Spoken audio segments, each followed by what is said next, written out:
Hi, today from Oman, from Muscat. Behind me you can see the Sultan's Palace, the Al Alam Palace, made from golden and blue marble. Today we'll be talking about the value of neutrality. What I mean, what it is about, you will find out after a short break.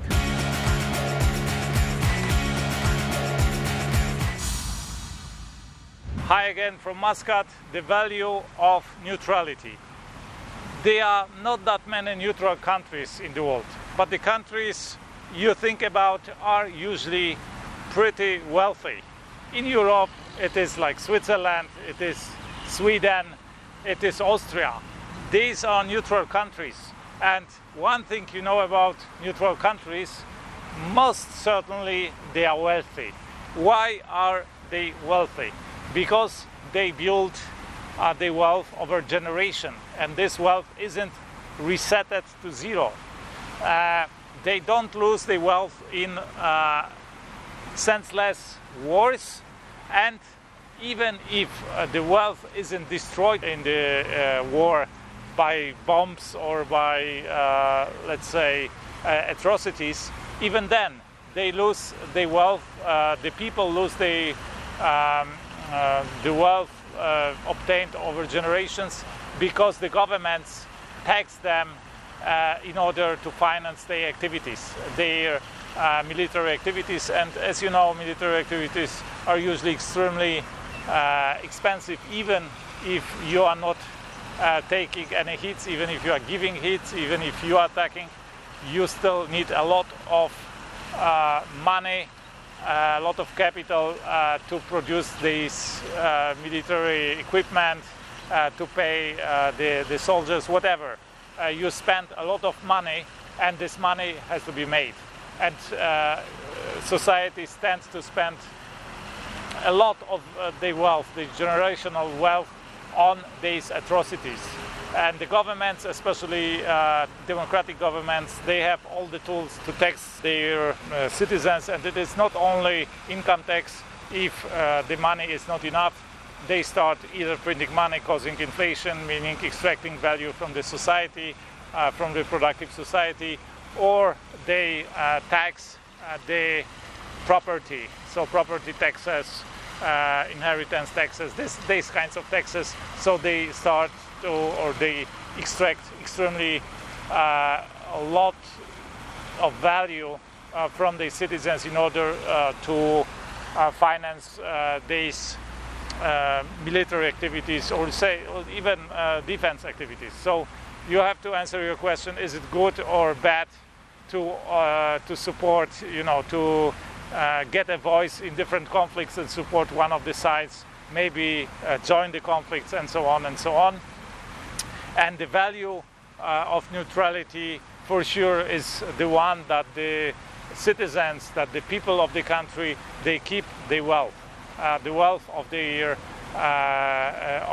generations before them. They built on the top of the heritage of the wealth that was made by their parents, by their grandparents, and so on and so on. And if you are neutral in these conflicts, there is also no motivation, no reason for the government. It is much more difficult for the government to motivate raising taxes and extracting the value from the citizens. And if there are conflicts, the governments always argue, we have to protect our sovereignty, we have to protect ourselves, we have to spend that money in order for the others not to take away our freedom, whatever. But in reality, these governments, they are fighting to protect their power, and so they stay at the helm, and nobody else takes over their power. And for the customers, it's usually a bad bet, so to say, right? To be taxed to death generally for the spending of the government, for these, let's say, aggressive activities of the government. So it is not about good and evil. this is about just, counting the money.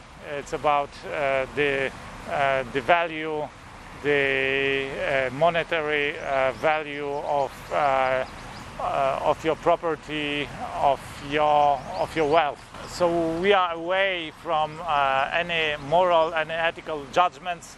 It's just about the economy. So it's not always you have to support the good ones and the bad ones. And usually you don't know what the good ones and the bad ones are at the moment. It turns out after many, many years. And usually it turns out that the winners were the good ones, because these are the ones that write the history. So why I'm talking about that from Oman? Yeah, because Oman was one of the backward countries, of the most backward countries in the world. It was probably the most backward country till 1970s. This was the last country in the world to give up slavery, to prohibit slavery. Until 1970s, there were slaves in Oman. So it is like 53 years ago, as of today. So there are people living in Oman, still living alive, who were slaves when they were young, who were maybe born slaves, or they were slaves in their childhood. They are still alive. They are these people. And almost 100% of people were analphabets in 1970. Close to 100%. I think only 3% of population here could write and read. And now it is another way around. So almost 100% can read and write. The alphabetization rate is at almost 100% again. And also there were no roads until 1970s. This was the most backward country. No roads for cars.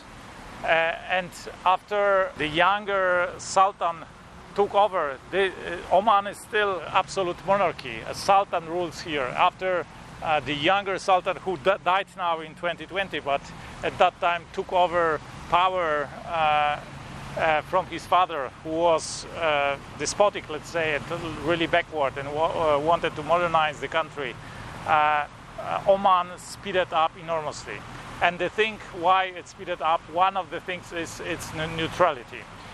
Because Oman, the main religion in Oman, it's of course Islam, but it's Ibadites. They are not Sunnites and they are not Shiites. So they are not one of these two major directions of Islam. They are Ibadites. They are different direction of Islam, and they kept neutral in these conflicts that we had in 20th century, end of 20th century, and the beginning of 21st century,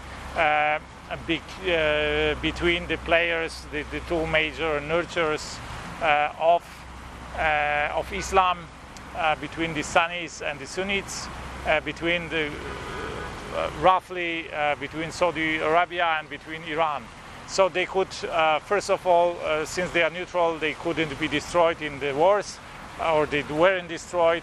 Then they could trade with both of them, and this tradition of trading with people who are sanctioned, with countries who are sanctioned, who are like excluded from the other countries, this is still up to date. There is a major trade with Iran, which is of course a neighbor over the Strait of Hormuz, but there is also, like, they buy a lot of oil from Venezuela and they sell oil to the West. So they profit from these things. They kept also away from the conflict between Israel and many Arab countries, and they could profit from this neutrality. And you can see the wealth growing here. When I came to Oman, I thought it would be a really backward country, because I was hearing about these histories, like the latest country to abolish slavery. But I was surprised about the modernity, about the luxury of this country, about the wealth. Of course, I mean, they are more, let's say, they are wealthier countries in the Middle East, but this is certainly over the average. It kept away from the conflicts, and it could protect the wealth they were building slowly but surely. Of course, there are other factors, but this, let's say, peace dividend, it is paying big time in Oman, and you can see it in many places here. One of them is, of course, here the Royal Opera of Oman, in this Omani style, Islamic style, but it is extremely modern, super luxurious, a lot of marble, like mainly marble. You can see the quality of the materials and the wealth that is very visible here, also in different mosques and in many other parts here in Muscat. I wish many other countries would be neutral, and some of the countries in Europe wouldn't take sides in different conflicts. I wonder, what are your thoughts about how to stay neutral, how to not take sides in conflicts? When is it sensible to take part in conflicts? Because, you know, talking about good and evil, this is just a very, I would say, naive approach to the topic. Not every good you should fight for, not every evil you should fight with, and usually you don't really know which side is good and which side is evil. Usually, you know, the truth is in the middle, and each side has their own truths and motivations, and the best solution is always to keep peace and to take this peace dividend for everybody, to trade with each other. But I wonder your opinions about the neutrality. Maybe how does your country approach this topic, how you would approach this topic in the scope, in the view of the recent conflict, of the conflict that we have in the world right now. Leave a comment below, give me a thumb up if you like this video, thumb down if you haven't, subscribe if you haven't. I talk here a lot about economy, sometimes about, you know, my thoughts about different recent topics, but usually I talk about business, about how the best entrepreneurs in our world, how the self-made billionaires think and act.